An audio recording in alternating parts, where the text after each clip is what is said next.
large morning service. Jeg er imponeret over den meget store gruppe af mennesker her den her søndag formiddag, eller den her formiddag. And there's no way in the world that I can tell you how much I enjoy being here. Og der er ingen måde, hvorpå jeg kan sige, hvor meget jeg nyder at være her. I didn't know there was air as fresh as up here anywhere in the world. Jeg anede ikke, at luften kunne være så frisk, som den er heroppe. I'm used to breathing that Los Angeles smog. Normalt så lever jeg i Los Angeles smog. So I'm really enjoying being here. Jeg er virkelig glad for at være her. This morning, the message I'm going to give you is more like a devotional. Det budskab, som jeg gerne vil give til den første sektion her, det er sådan lidt mere en slags andagt. Now, after we take the break, I'll preach one of the messages of my heart. Og bagefter vores kaffepause, så vil jeg forkynde en af budskaberne fra mit hjerte. So what I'm going to give you this morning would really not be a Sunday morning sermon. Så den her første del, det er ikke sådan en typisk søndagsprædiken. It's certainly not a Wednesday night Bible teaching Og story. det er heller ikke en onsdag aften bibelundervisning. I gave it to a group of ministers who had a conference at a morning session in Phoenix. Og jeg gav den en gang til en gruppe pastorer, som havde sådan en morgenkonference i Phoenix. And I was invited by Ed Young Jr. to come and speak it at his conference. Og jeg blev inviteret af en pastor, Ed Young Jr., til at tale ved den her konference. And then the invitations came from all over the world Og så kom der invitationer fra hele verden, to teach this little thought that I'm going to give you. hvor de bad mig om at undervise ud for den lille tanke, som jeg gerne vil give jer nu. So apparently it touched the nerve of people all over the country. Så tilsyneladende så rørte det ved noget i folks hjerter over hele landet. But just before I bring the message, Men før jeg bringer budskabet, I quickly want to tell you, got a few resources that you may be interested. så vil jeg bare lige dele nogle ressourcer med jer her, som det kan være, I er interesseret i. I brought a lot of books, but I stopped at Bradford over the weekend. Jeg tog mange bøger med mig, men jeg har lige været i Bradford i England, før jeg kom hertil. And I only got 25 left. Og jeg har altså kun 25 bøger tilbage. So they're available. Så de kan altså købes, If you want to stop by the bookstore hvis I vil stoppe, hvis I kommer forbi bogteltet derude, tonight after the service, efter gudstjenesten her i formiddag, I'll be glad to sign your book. så vil det være muligt for, at jeg kan møde jer måske I derude. decided that I'd reward the early service so you could get it early. Og jeg har besluttet mig for, at I skal få lov til at købe dem, fordi I er her til den tidlige But I morgengudstjeneste. got something better than the books, I'd like to tell you Men that. jeg har noget endnu bedre end bøgerne til jer. I have a USB card here. Jeg har simpelthen et USB-kort lige her. This little thing, you just plug it in your computer. Den lille ting her, den sætter du bare lige ind i computeren. And let me tell you what I got on this. Og lad mig fortælle dig, hvad det I er på den made it her. up specially for this conference. Jeg har lavet den helt specielt til jer. There are 3 videos on there Der er 3 videoer på den, of illustrated sermons that I preached at our church. altså nogle illustrerede prædikener, som jeg holdt i min kirke. Matter of fact, one of the videos, the illustrated sermons I did was entitled, En af de her prædikener, jeg holdt, den havde en titel, let's see, what we call it, The Empty Ring. og den hedder Den tomme ring. We have had all the wrestlers that have come to our church that you see on TV, and they've gotten saved. Og vi havde inviteret alle de her brydere, som vi har set på tv, ind til det her And we møde. put on a wrestling illustrated sermon. Og så havde vi sådan en bryde illustreret prædiken. Our building seats 7,000 people, Og der kan være 7.000 mennesker inde i vores bygning. and it wouldn't hold a crowd. Og den kunne altså ikke rumme alle de mennesker, So der we kom. went outside and put a giant screen, Så udenfor, der satte vi sådan en stor skærm op. thousands of people. Og der var tusinder af mennesker When I derude. gave the altar call, Og da jeg inviterede folk frem til at tage imod we had Jesus, over 6,000 people accept Christ så in var that service. der 6.000 mennesker, der tog imod Jesus Kristus som deres frelser. Another one of these that is on this deal, En anden ting, der er på den her USB, I'm trying to think of the name of it. It was the one of those adventures like this one was in Guatemala. ja, det var One of the Adventures. Yeah, I'm trying to think of the name of the series.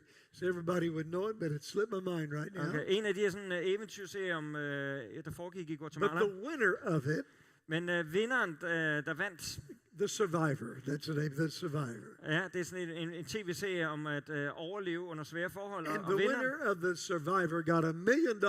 og vinderen, der vandt den her tv-program, han fik $1 million. Well, my cousin, my daughter, my sister's daughter, Og min søsters datter, who was the first runner-up for Miss America, som har vundet Miss America, eller ser ud til at vinde was Miss America. one of the contestants on The Survivor. Hun var en af dem, der deltog i den her tv-programserie. And she won and got $1 million. Og hun vandt og fik $1 million. And my church got the tithe. Og min kirke Praise the fik Lord. de 10% af gevinsten. So Tak og we lov for put det. on an illustrated sermon called The Survivor. Så vi lavede en illustreret prædiken, som hed Overleveren, eller Robinson, eller det er navnet på tv-serien. And she was the star in the program. Og hun var så stjernen i programmet. I've got all kinds of illustrated sermons on here. Der er alle mulige illustrerede prædikener på den her. We've got 10 sketches like you saw up here a while ago. Og så er der 10 forskellige sketches, ligesom den I så her før. There are 5 books on this thing. Og så er der 5 bøger på den her også. There are 10 audio series. Og så er der 10 prædikenserier. And they're all in transcript alike. Og de er også alle sammen med undertitler. So that's 60 sermons right there. Så der er altså 60 prædikener lige der. I could go on and on. This thing is worth, if you bought it, over $500. Og hvis I købte det enkeltvis, så ville det være for over $500. But I said, let's just take the pastor's school to this country. Men jeg tænkte, lad os bare tage hele vores pastorskole til det her land. And we made it available for $55. Så I kan købe den for, hvad der svarer til $55. My whole life is on here. Hele mit liv er på den der. It's got to be worth more than $55. How many appreciate we've made it available at that low price? Hvor mange er for you all? glade for, at vi har den her tilgængelig for den lave pris? And Godt. then one last thing. Og en sidste ting. We made this up just for the pastor. Så har vi lavet den her kun til pastorerne. Særligt til pastorerne. It's called the pastor's toolbox. Og den hedder pastorens værktøjskasse. It has over 100 sermons on transcript on it. Og der er over 100 prædikener med udskrift på den her USB-stik. So you guys are worried about what you're going to preach on Sunday morning? Så hvis du ikke ved, hvad du skal prædike på søndag, I've got the answer right here. her er svaret lige her. And then there are a lot of little 2-minute sermons that I give before the offering. Og så er der mange sådan 2-minutters prædikener, som jeg plejer at holde, før vi laver indsamlingen til gudstjenesten. And again, it's just $55. Og det er altså kun $55 også for den. Now, how many realize those are valuable things? Hvor mange vil erkende, at det er værdifulde ting, vi har med at gøre I'll her? be glad to sign that after the service tonight. I have a limited supply. Efter gudstjenesten i aften, så vil jeg gerne også lave en autograf for dem. Okay, everybody that's glad the commercials are over, Så lad os alle sammen ånde lettet op. Nu er reklamerne over. say a big amen. Sig amen.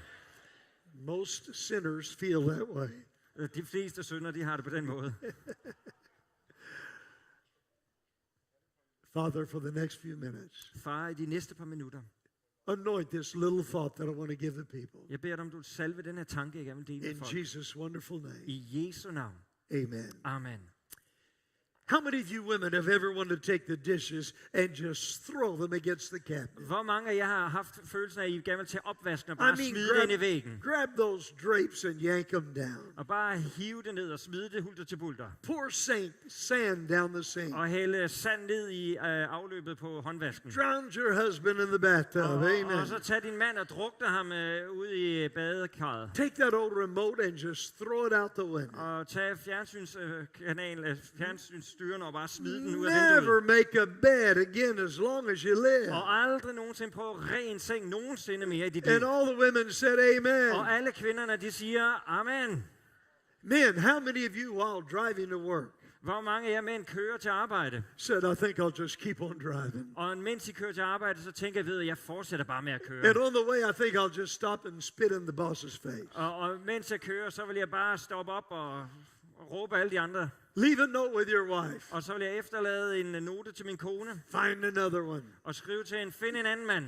Trade your wife Og så bytte din kone ud for a good bird dog. med en dejlig god hotdog. And just hunt and fish and play golf the rest of your life. Og så jage og spille golf og hygge dig og have det rart resten af dit liv. Never work again. Aldrig arbejde igen. Never shave again. Aldrig nogensinde barbere dig igen. And all the men said, Og alle mændene, de sagde, you see, they're afraid of their wives. That's why they didn't say. mændene er bange for deres kone, de tør ikke at sige amen. Pastors, I got a question for you. Pastorer, jeg har lige et spørgsmål til jer. How many of you pastors have ever wanted to shoot the sound man? Hvor mange af jer pastorer har haft lyst til at skyde ham, der stod for lyden? Trip the music director as he comes across the platform. Spænde ben for lovsangslederen, når han går hen over platformen. Turn up the air conditioner and let the little grandmas gripe. Sørg for, at der er masser af aircondition på, selvom bedstemødrene bliver sure. Just stand up one Sunday and say you can have the whole thing. Og bare stå op en søndag formiddag, så I kan bare tage det hele. Never have to raise a budget again. Aldrig nogensinde skulle prøve at fylde et budget ud. You know, when I want to quit, you know what I want to be? Ved du hvad, når jeg engang giver op, ved hvad jeg så gerne vil være? A taxi driver. Så vil jeg gerne være taxichauffør. Never a burden whatsoever. Ingen byrder overhovedet. Galatians chapter 6 and verse 9. I Galaterbrevet kapitel 6 og vers 9. Let us not grow weary in well-doing. Der står det, lad os ikke blive trætte af at gøre det rette. For in due season ye shall reap, For det vil resultere i en rig høst, if you faint not. når tiden er inde, blot vi ikke giver op. Now, if you've ever wanted to quit, you're in good company. Ved du, hvis du har haft lyst til at give op, så er du i godt selskab. Let me list some of those who wanted to quit. Lad mig fortælle dig nogen om dem, som gerne vil give op. It reads like history's Hall of Fame. Det lyder næsten som den her berømmelsens gade af berømtheder. Jeremiah the prophet wanted to quit. Jeremias, profeten, han vil også give op. Matter of fact, he did for a while. Han gav faktisk op et stykke He tid. got himself a little cabin in the country by a creek. Han fik en lille hytte ude på landet, hvor han kunne gemme sig. He wanted to get away from it all. Han ville væk fra det hele. But the Bible said that a fire burned within him. Men Bibelen siger, at der var en ild, der brændte ind i ham. See, that's the way the ministry is. Og det er den måde, som tjeneste er på. When you're in it, you want to get away from Når it. du er midt i tjenesten, så vil du ud af When you're tjenesten. away from it, you want to get back in it. Når du er væk fra tjenesten, så vil du gerne tilbage til tjenesten. Jeremiah wanted to quit. Og Jeremias, han vil gerne standse. Abraham, who was called the friend of God, Abraham, som blev kaldt for Guds ven, he wanted to quit. han vil også give op. Recession came. Og der kom en modgang. A bad depression came. Og depression kom. And he wanted to quit. Og han vil give op.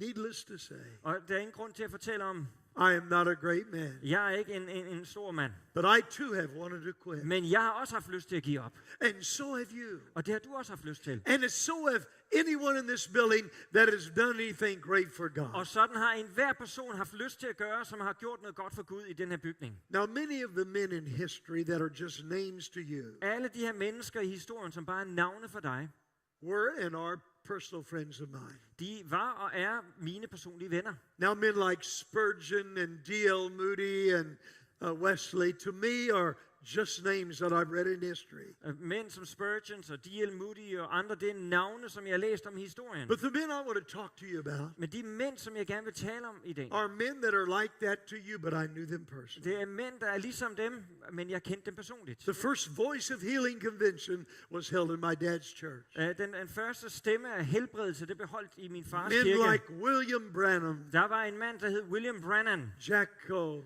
Jack Hall. I could go on and on, Pastor. Og jeg kunne fortsætte længere med en lang Oral liste. Roberts, one of my dearest friends in the world. Oral Roberts, som er en anden kær ven, jeg har. But in their quietest moments, Men i deres mest stille øjeblikke, they've confided in me så betroede de mig, that they too have wanted to quit. at de også har haft lyst til at give op. So we're really in good company Så vi today. er i virkelig godt selskab i dag. Today I want to make 4 statements about quitting. I dag vil jeg gerne give jer 4 sætninger om det at give op. You may want to write them down. Det kan være, at I har lyst til at skrive dem ned. They could change your life. De kan forandre dit liv. Statement number 1. Nummer 1. Wanting to quit is a sign of success. At du ønsker at give op, det er et tegn på succes. Because successful people are the only ones who can quit. Fordi at succesfulde folk, det er de eneste, der kan give op. Because they got something to quit. Fordi de har noget at give op overfor. Several years ago, I was driving through a city, For flere år siden, der kørte jeg igennem byen. and I saw a great field where foundations for homes had been built. Og jeg så et område, hvor der var bebygget et fundament for huse. It looked like they started, but they'd run out of money. Det så ud til, at de havde begyndt at bygge husene, men så var pengene sluppet op. But in the corner, there was a house that had been built, Men i hjørnet, der var der et hus, der var blevet bygget. and you see that it had burned to the ground. Og du kan se, at det var også brændt ned And til I jorden. decided Og jeg besluttede mig I'd for, rather be the house that burned jeg vil hellere være det hus, der brænder, than the house that was never built in end the det first place. hus, der aldrig nogensinde blev bygget. One of them had served its purpose at least for a while, En af dem havde det mindste tjent sit formål et stykke tid. but the other had not fulfilled its purpose. Men de andre havde aldrig nogensinde fuldført deres formål. I have more respect for a person who has fallen Jeg har mere respekt for en person, som er faldet, than a person who has never tried in the first place. end en person, der aldrig nogensinde har våget at kaste sig And I'm a ud. little tired of people criticizing those Og jeg er lidt træt af de folk, der kritiserer dem, who have risen and fallen. som er rejser og faldet. Now, I'm not for falling, Jeg går ikke ind for, at man skal but falde. I'm certainly not for not rising in the first place. Men jeg er bestemt heller ikke for, at man slet ikke rejser sig i første omgang. So number one, wanting to quit is a sign of Så success. for det første, det at du gerne vil give op, det er et tegn på succes. Number two, For det andet, the more you have to quit, jo mere du har at give op overfor, the more you want to quit. jo mere du gerne vil give op, You see, the higher you go, the more frightening it becomes. jo højere du flyver, jo mere skræmmende bliver det. And the more you want to quit. Og jo mere du ønsker at give op, The higher you go, the lonelier it is. jo højere du kommer op, jo mere ensom The bliver more det. dangerous it is. Jo mere farligt bliver det. The colder it Jo is. koldere bliver det. The riskier it is. Jo mere risikofyldt bliver det. The greater church, Jo større kirke, the greater the ministry. jo større tjeneste, The lonelier the leaders will become. jo ensommere en leder vil du blive. I'll guarantee you, I want to quit more than anyone in this building. Jeg kan garantere dig for, at jeg har ønsket at give op mere end nogen anden i den her bygning. You know why? Ved I hvorfor? Because I'm 75 years of age. Fordi jeg er 75 år gammel. I've been preaching the gospel for 60 years this October. Jeg har prædiket evangeliet i 60 år her til oktober. Now, I want you to sympathize with me for just a minute. Jeg vil gerne lige sympatisere med mig bare lige et øjeblik. How many will sympathize with me? Hvor mange vil gerne sympatisere med You mig do et not øjeblik? look very sympathetic. I ser ikke så sympatisk ud. Every week I have to preach a minimum of 3 brand new sermons. Hver eneste uge skal jeg prædike mindst 3 nye prædikener. I have to oversee the budget of my church, Phoenix First Assembly. Jeg er nødt til at have styr på budgettet i min kirke. Congregation of over 15,000 people. Og det er en forsamling med over 50.000 mennesker. I have to oversee the budget of the Dream Center. Jeg er nødt til at have styr på budgettet for Dream Center. And it's 245 ministries. Og det er 245 tjenester. In fact, I have to be responsible between these two works. Og jeg er nødt til at være ansvarlig. The budget is $60,000 a day. Jeg skal skaffe et budget på $60,000 hver eneste dag. I'm now the chancellor of a large university. Og lige nu så er jeg også med som tilknyttet et stort universitet. And we're always in building programs. Og vi har hele tiden byggeprogrammer, byggeplaner på det I serve on universitet. several boards. Jeg har været med på flere forskellige bestyrelser. And then there's the TV program. Og så er der tv-programmerne. And the pastor school we have every year. Og så er der pastorskolen, som vi har hver And the eneste år. books that I'm doing right now too. Og de bøger, som jeg er i gang med at skrive lige nu. Speaking engagements like this. Og jeg taler ved møder som dette her. Now, why did I tell you all that? Hvorfor fortalte jeg alt det her? Because the more you have, Fordi jo mere du har, the more you want to quit. jo mere har du lyst til at give op. Statement number 1. Sætning nummer 1. Wanting to quit is a sign of success. Det at du ønsker at give op, det er et tegn på succes. Statement number 2. Sætning nummer 2. The more you have, the more you want to quit. Jo mere du har, jo mere har du lyst til at give op. But I love statement number 3. Men jeg elsker sætning nummer 3.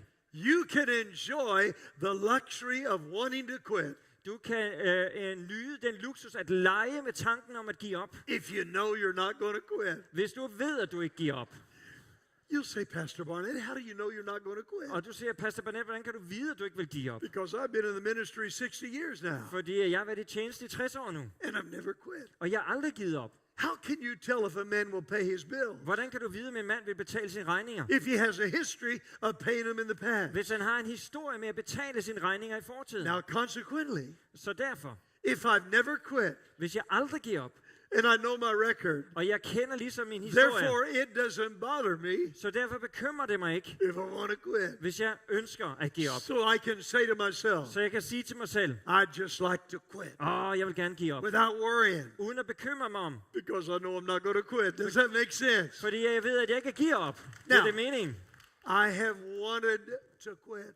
Jeg har ønsket at give op. I'm a want to quitter. Jeg er en, der ønsker at give op. When I went to pastor my first church in Davenport, Iowa, Da jeg tog og blev pastor min første kirke i we Iowa, had 76 people. så var der 76 mennesker. 76 of the meanest Christians you've ever seen. in your life. 76 af de mest ondskabsfulde kristne, du nogensinde har set. Just to get enough inspiration to preach. Bare for at få nok inspiration til at I prædike, would quote that scripture. så var jeg nødt til at citere det skriftsted. Be not dismayed by their faces. Lad være med at blive forstyrret af deres ansigter.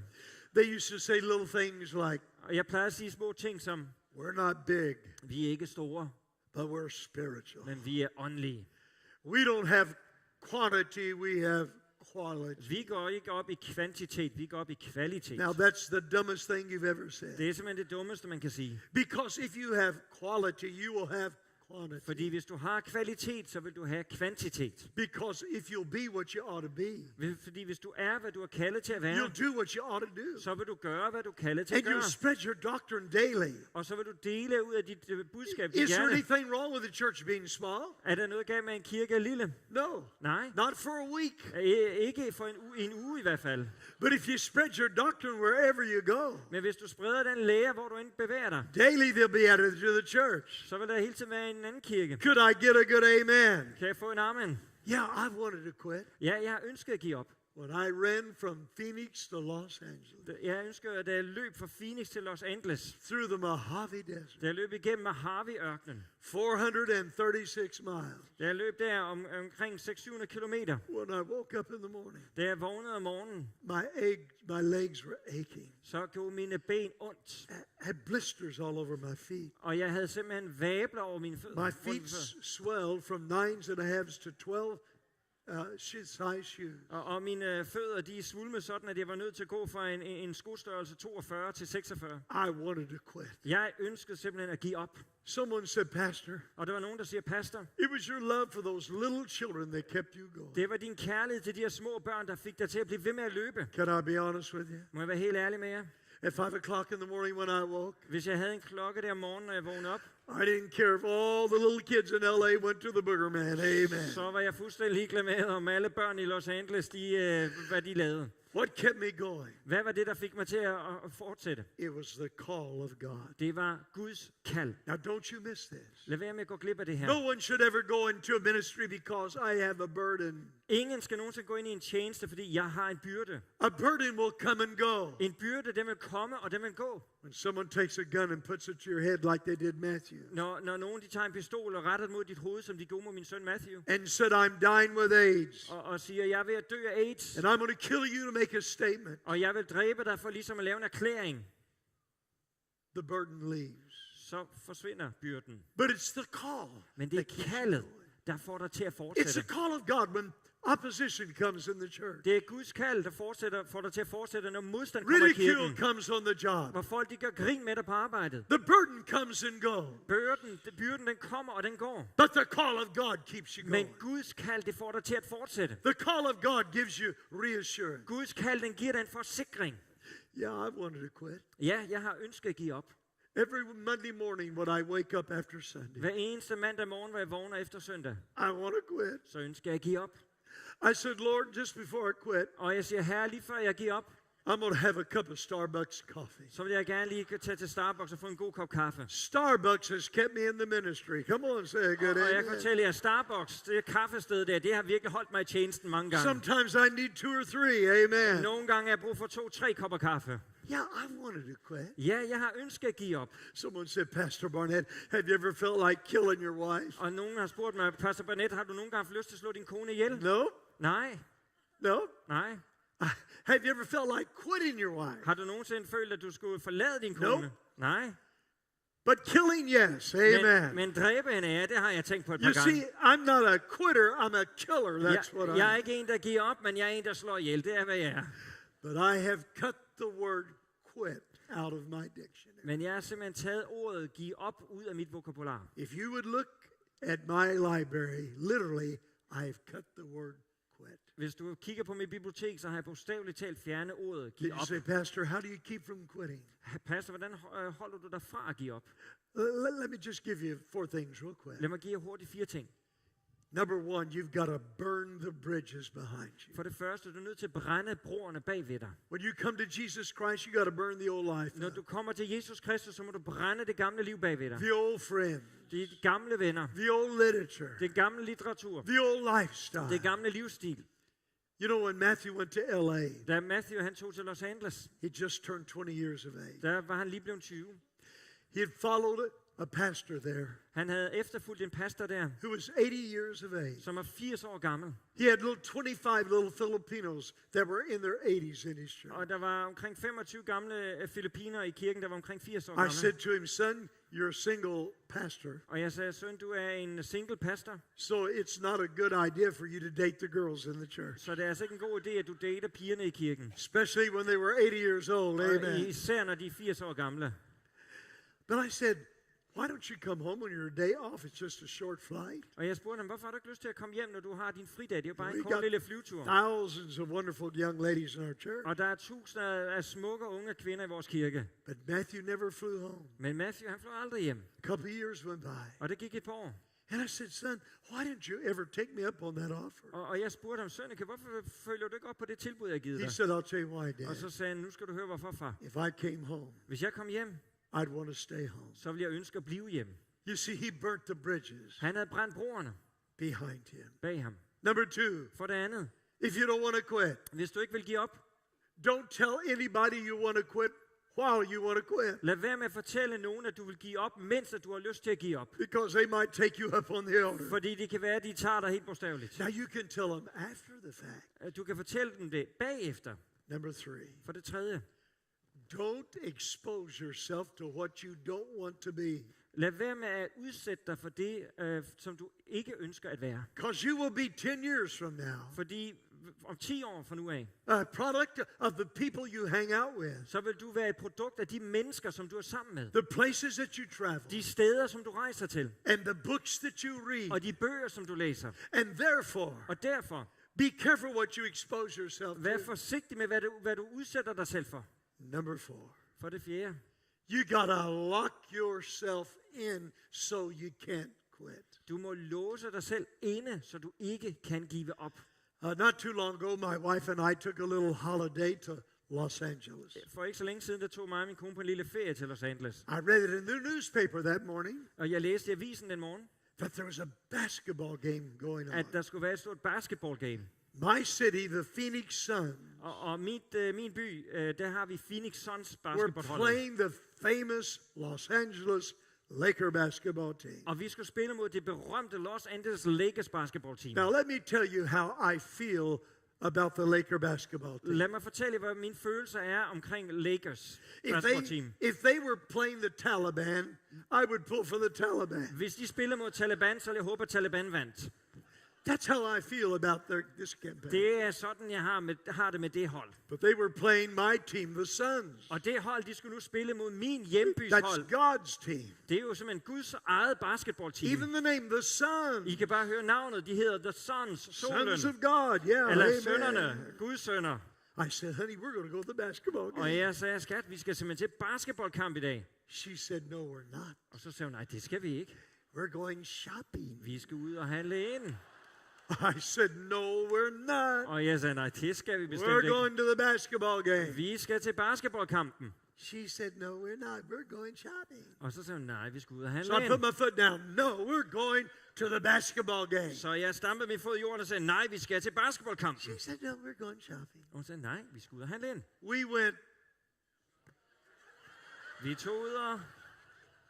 Abraham Lincoln said Abraham Lincoln, han sagde, that he wanted to paint his house brown, at han ønsker at male sit hus brunt, and his wife wanted to paint it green. og hans kone vil gerne male det grønt. So they compromised, Så de lavede et kompromis, and they painted it green. og Amen. malede det grønt. Amen. We went shopping. That's right. Vi tog ud og handle ind, det er Why? rigtigt. Hvorfor?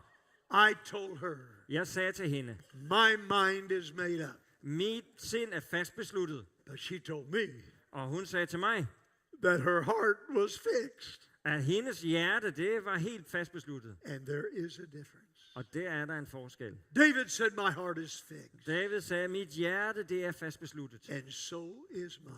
Og sådan er mit Every også. week we have a staff meeting. Hver eneste uge, der har vi sådan et møde for vores And personale. every staff member hands in a report of what they've done. Og hver eneste ansat i vores kirke indleverer en rapport om, hvad de har gjort i løbet af ugen. How many souls they led to Christ. Hvor that mange week. mennesker de har ført til Kristus. What new project they're in. Nye projekter de er i. A detail of what's going on. En detalje og oversigt over, hvad der sker. At the bottom of that little sheet, Og nederst på den her seddel, I have this written. der har jeg skrevet det her. Great men are just ordinary men At store mænd er bare almindelige mennesker, that wouldn't quit. som ikke har givet op. I close with an illustration. Og jeg vil gerne slutte med en illustration. This is very precious to me. Det her det er virkelig værdifuldt for mig. Several years ago, I looked in the audience, and I was in Palo Alto, California. Flere år siden, der kiggede jeg ud over en forsamling, jeg var i Kalifornien. And when I gave the invitation, my wife-to-be came and accepted Christ. Og da jeg gav en invitation til folk kunne komme til tro på Jesus, så kom min kone frem, at hun ville være gift endnu, og gav tro mod Jesus. I thrust her into the ministry 3 months after she was saved. Og 3 måneder efter hun kom til tro, så fik jeg hende med ind i tjenesten. She came from Sweden. Hun kom fra Sverige. Her dad was an atheist. Hendes far var en ateist, He was an adopted dad. og hun var adopteret. Her real dad was killed by the Russians in the Winter War. Hendes rigtige far var blevet dræbt af russerne i vinterkrigen. But God spoke to her and said, if you go to America, you'll find God. Men Gud havde talt til hende og sagt, hvis du tager til USA, så vil du finde Gud. It was very hard for her in the ministry to get used to our culture. Og det var meget svært for hende at blive vant til vores kultur. So we decided that I would go and stay with my dad, who pastored a church in Kansas City. Så vi besluttede, at vi ville tage til Kansas City. And this would get her used to the ministry. Og være der sammen, og hun ville ligesom blive vant til tjenesten på det sted. She tried very hard. Og hun prøvede virkelig at blive vant til tjeneste But der. one day I went to go to work, and as I came to the door, Og en dag, hvor jeg tog på arbejde, så kom jeg hen til døren, there she stood with her suitcase in hand. og så stod hun der med kufferten i hånden. And she said, Og hun sagde, Tommy, I'm leaving. Tommy, jeg rejser hjem. I love you, Jeg elsker dig, but the ministry's hard. men den her tjeneste her, det er altså hårdt. I'm a hindrance to you. Jeg er en hindring for dig. I'm bothering your ministry. Jeg hindrer din tjeneste. Weeping, she said, I don't want to leave, but I've got to leave for your sake. Og hun sagde grædende, jeg ønsker ikke at rejse, men jeg rejser på grund I for din begged skyld. her, please. No. Og jeg sagde, nej, det må du ikke gøre. But I had to drive her to the airport. Men jeg var nødt til at køre hende ud til lufthavnen. I put her on the plane. Og få hende ombord på flyveren. She flew off to San Francisco to her friend. Og så fløj hun til San Francisco til en ven. I thought my life was over. Og jeg følte, at mit liv det nu var slut. My heart was broken. Mit hjerte, det var brudt. Fast forward, Og hvis vi spoler tiden lidt frem, several years later. flere år senere, It was an anniversary we were celebrating. I think it was our 30th year of anniversary. og jeg tror, at vi fejrede vores 13. bryllupsdag. Our church in Phoenix had a big celebration for Og us. vores kirke i Phoenix havde en stor fejring af os. They sent us on a trip. Og de sendte os ud på en rejse. I'd always had a dream to fly the Concorde jet Og jeg har altid drømt om at kunne få lov til at flyve med en Concorde to London. til London. So they bought us 2 tickets on the Concorde jet. Så de har købt 2 billetter til en Concorde-fly. It kind of worried me because they were one-way tickets. Og jeg var en Amen. lille smule bekymret, for det var kun en billet den ene vej. When we came home, Vi kom hjem, LA had the same celebration for my wife and I. og så var der den samme fejring i Los Angeles for min kone og jeg. They picked us up in this beautiful limousine, Og de hentede os i en meget fin limousine, and they drove us to an airport og så kørte de os ud til en lufthavn. and said, don't ask any questions. Og de sagde, lad være med at stille nogle I said, spørgsmål. where are we going? Og jeg spurgte, hvor skal vi hen? Don't ask any Lad questions. være med at stille spørgsmål, sagde They de. put us on this jet helicopter, Og så satte de os på sådan en jet-helikopter, and it took off. og den fløj afsted. Across the great metropolitan place of LA it flew. Og den fløj ud over hele Los Angeles-området. Finally came to the beautiful sandy beaches. Og så kom den til de smukke strande. It continued out into the blue Pacific. Og så fortsatte den ud over havet. And now I couldn't see land anywhere. Og lige pludselig kunne jeg kun se Stillehavet omkring os. Så kunne I jeg se land nogle said, steder. they're going to bury me right out here in Og the jeg tænker, Pacific. de kommer til at begrave os herude midt ude i Stillehavet. But then we saw this beautiful little island. Men så så vi den der lille smukke ø. It circled and landed. Og den begyndte at sænke sig ned mod den her ø. They picked us up in another little limousine. Og så blev vi hentet med en ny limousine her på Drove øen. us around Catalina Island. Og kørte os rundt på Catalina-øen. We had dinner at a lovely little restaurant. Og vi havde middag på en dejlig lille restaurant. They put us back on the helicopter. De førte os tilbage til helikopteren. Back towards LA. Og tilbage til Los Angeles. But when we got to the coast, Men da vi kom til kysten, it banked. The airplane banked. så begyndte helikopteren at dreje. It went up Santa Monica Så fløj den op mod Santa Monica. and flew over Beverly Hills. Og fløj over Beverly Hills. And the pilot said, Og piloten sagde, down there is where Liberace used to live. og dernede var det Hubers Living. Liberace, he was a famous musician. Og dernede var det, hvor Liberace, en kendt musiker, han boede. He looked down again and said, there's the home of Steven Spielberg, the movie maker. Og så sagde han, dernede, der er Steven Spielbergs hjem. Wow, what a mansion. hvilket fantastisk hus. And then he said, Og så sagde han, there's the Playboy Mansion. og der er ligesom huset, hvor Playboy-grundlæggeren bor. And of course I went like this. Og jeg skyndte selvfølgelig at lukke mine øjne. Nobody's perfect. Come on, say a good Der amen. er ingen, der er fuldkomne, amen. And then the helicopter bang. Og så drejede helikopteren igen.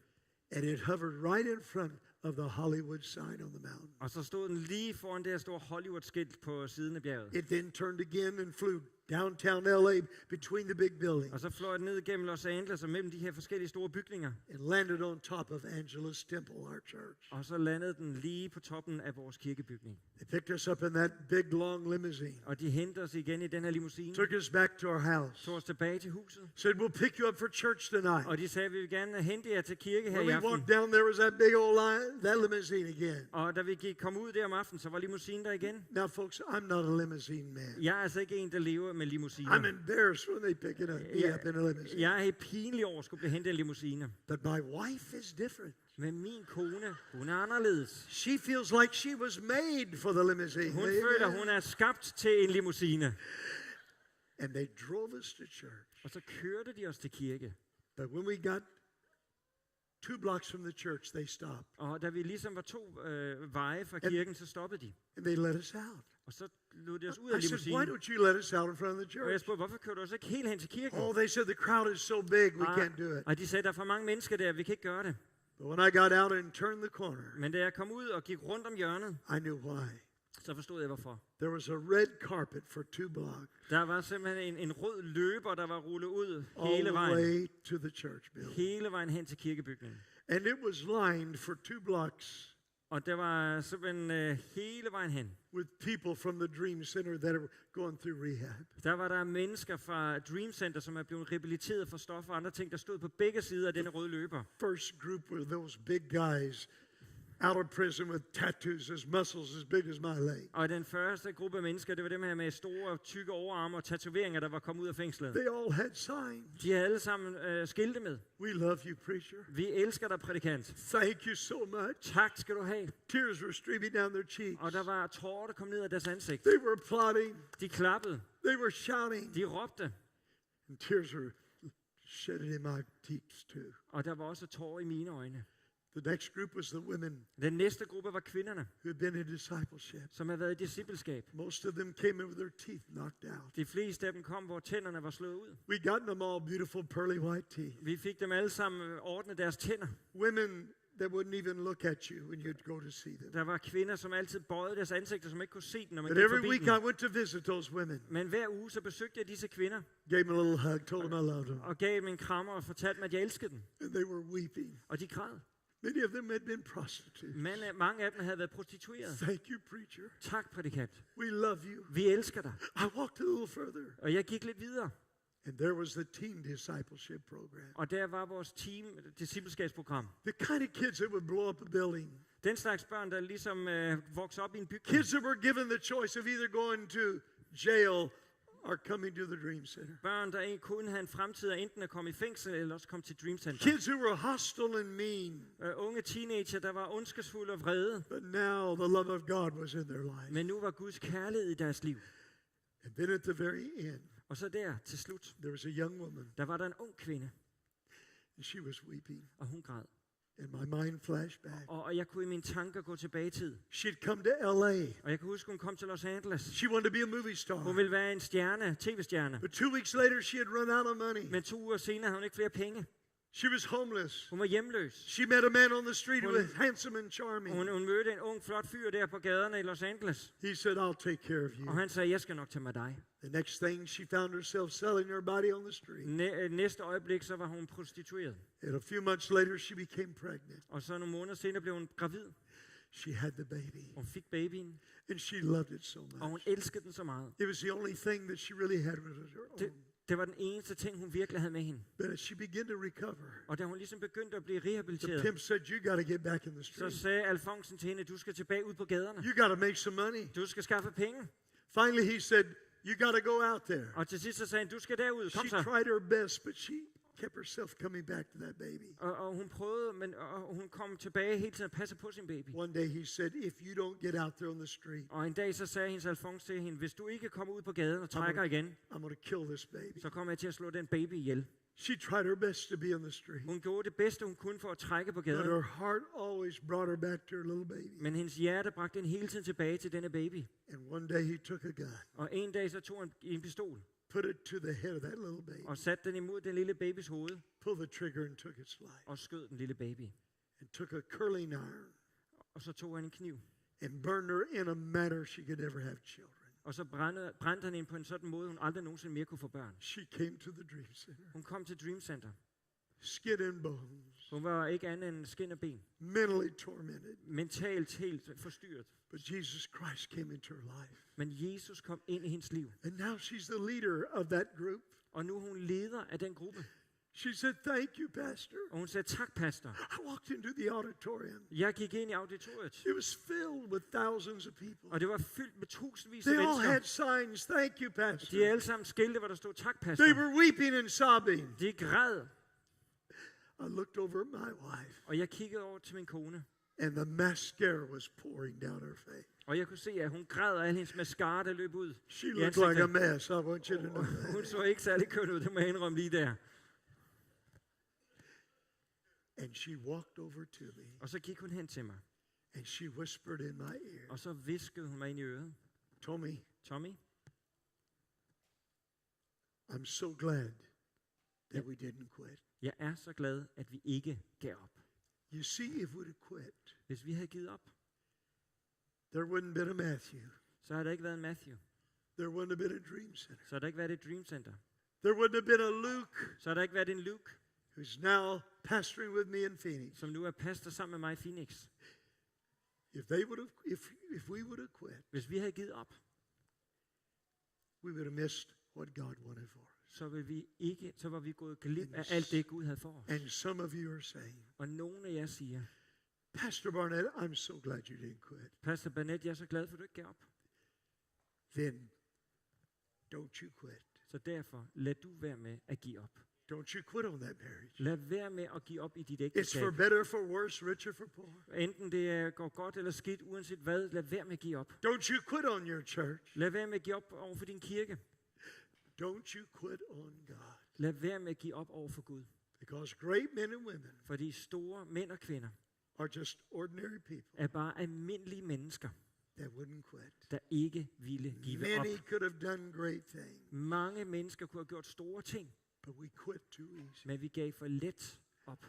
And I felt like this morning, Og jeg har den oplevelse her til morgen, if we're going to build a great church, at hvis vi skal bygge en stor kirke, the hope of the world, verdens håb, we can't be quitters. så må vi ikke være mennesker, der giver op. Close your eyes. Luk dine øjne. Father, Far, I have felt your presence here this morning. jeg mærker dit nærvær her til morgen. I believe, God, there's some people that need to cut quit out of the dictionary. Jeg tror, der er nogle mennesker her, der skal skære ordene give op ud af deres bibliotek. I believe there are people that were on the verge of backsliding. Jeg tror, der er nogle mennesker her, der er lige ved at falde fra og glide væk fra dig. There may be marriages that are in trouble today. Der er ægteskaber her, som er i store problemer, Gud. I pray there should be some hugs. Herre, jeg beder om, der må komme nogle And I'm krammer, sorry. og nogle, jeg er ked af det. And Tilgiv some mig. resolve. Og hvor ting de må blive løst. We're going to make this thing work. Vi vil få det her til at fungere.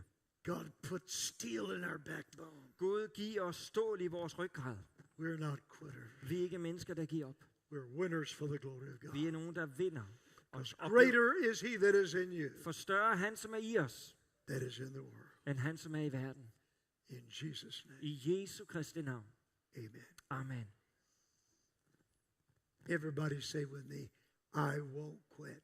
Sig alle sammen med mig. Jeg Come vil on. ikke give op. Come on, say it Sig det igen. loud. Sig det højt. Come on, say it with an attitude. Sig det med en holdning. Jeg vil ikke Don't give you op. do it. Lad være med at give op. Now I'm going to come back in just a minute with a message that I believe of this conference. I love you dearly.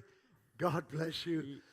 Let's go drink Starbucks. Amen. Thank Nu God. skal vi have en kop kaffe, og jeg kommer til